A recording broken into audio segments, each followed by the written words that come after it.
If you thought there were too many new people to keep track of last week on The Bachelor presents Listen to Your Heart, prepare yourself, because there's even more new arrivals. One has pink hair. One only gets to say only 2 sentences. One is a Bachelor producer's dream and has a colorful television history. Let's go! The episode begins with Matt Renato explaining who the solid couples are. There's Jamie Gabrielle and Trevor Holmes, Danny Padilla, and Becca Purifoy, and Chris Watson and Bree Stoss, who are pretty much picking out the names of their kids at this point.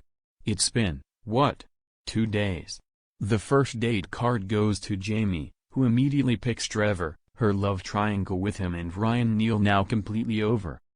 Trevor and Jamie go hang out at Venice Beach and practice a duet of Little Big Town's Girl Crush.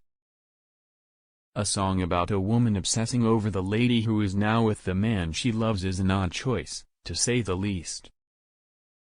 Back at the house, a new contestant, Natasha Bassez, comes in hot with a bunch of sound bites. I'm an East Coast New Yorker through and through, I want a grown-ass man, I'm not a diva, but I'm a diva.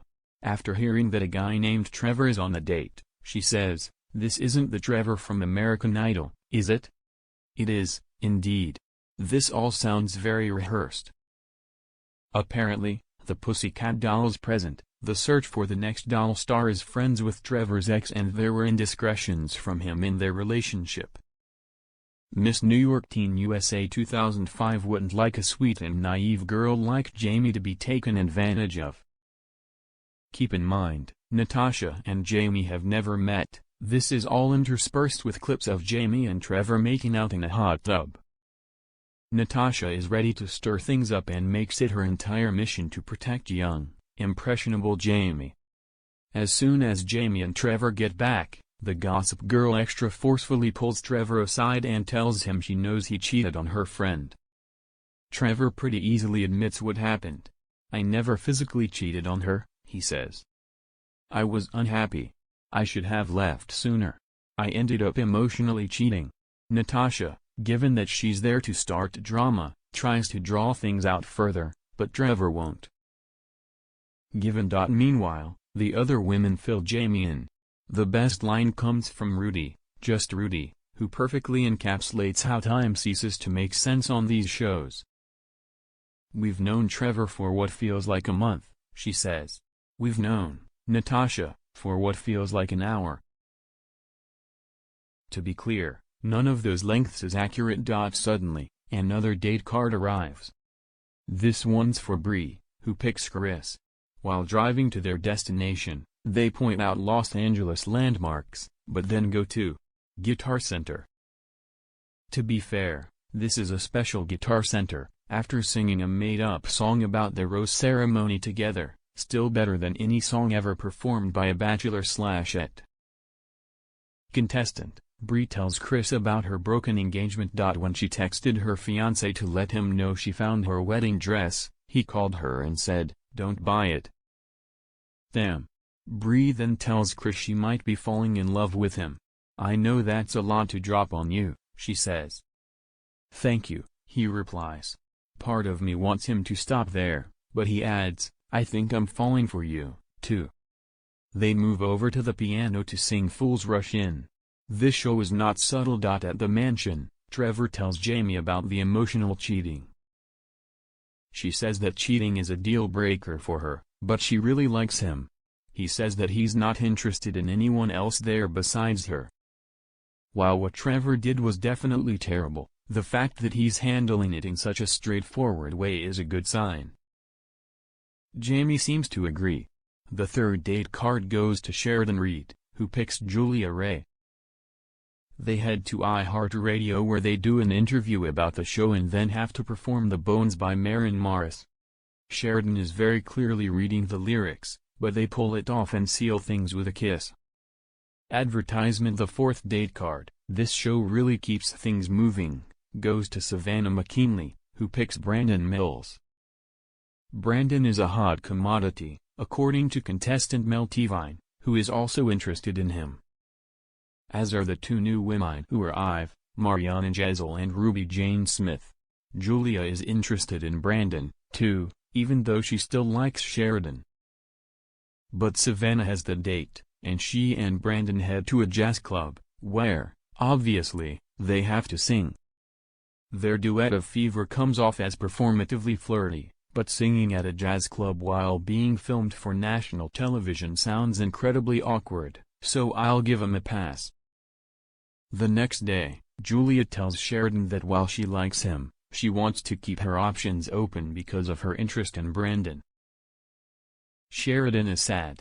Clips of him looking bummed are spliced together with Amy Winehouse's "Love Is a Losing Game" as sung by Rudy and Ruby. Hey! That sounds good. Together. They should ditch this thing and start their own duo. At the pre-rose ceremony cocktail party, Mel makes a move and kisses Brandon. Julia also makes a move and kisses Brandon. Hot. Commodity. Meanwhile, Natasha is interested in Ryan. Since when? Where? How? Why? I feel like I'm so not the person you would typically go for, he says. Same, says all of Bachelor Nation. But after calling himself nerdy and her saying that nerdy is sexy, he decides not to argue. You can almost see the wheels turning. And just goes ahead and kisses her while the offer stands. Trudy then goes to chat with Ryan and decides they need to kiss to get it over with. Since when? Why? Where did this come from? The kiss is one of the sloppiest and most awkward I've seen in all my years of Bachelor watching. Rudy immediately regrets it. She's still into Matt, but doesn't know where things stand after last week's drama where she got upset at him for asking Mel on a date instead of her. Still, she's not giving up, so she tells Matt the tale of her kiss with Ryan that happened only a few minutes earlier. It was the most awkward thing I ever felt in my life, she says. Same, says all of Bachelor Nation. Then they have a flirty moment in which she lightly slaps him in the face and they start making out. Rudy is my favorite character. At long last, it's time for the rose ceremony.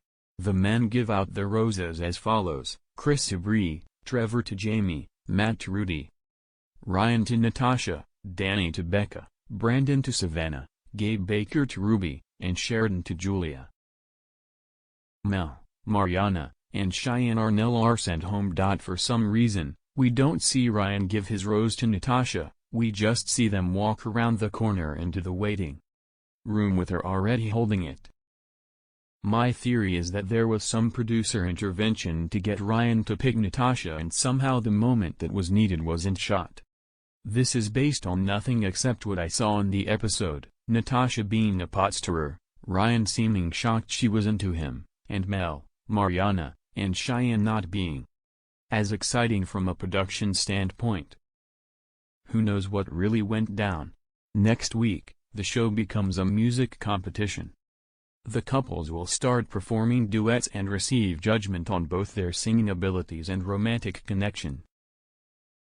It is still unclear whether they get to switch partners after this portion of the show starts. Are Ryan and Natasha just stuck together now? I don't not want to see how that turns out. Most likely to have an actual relationship, Bree and Chris. And by the looks of it, no one is going to take the title from them. Most likely to appear on something, anything, else you watch in the future, Natasha. Best hair, Mel and Ruby Jean. We don't get purple and pink hair on The Bachelor. These women are pioneers.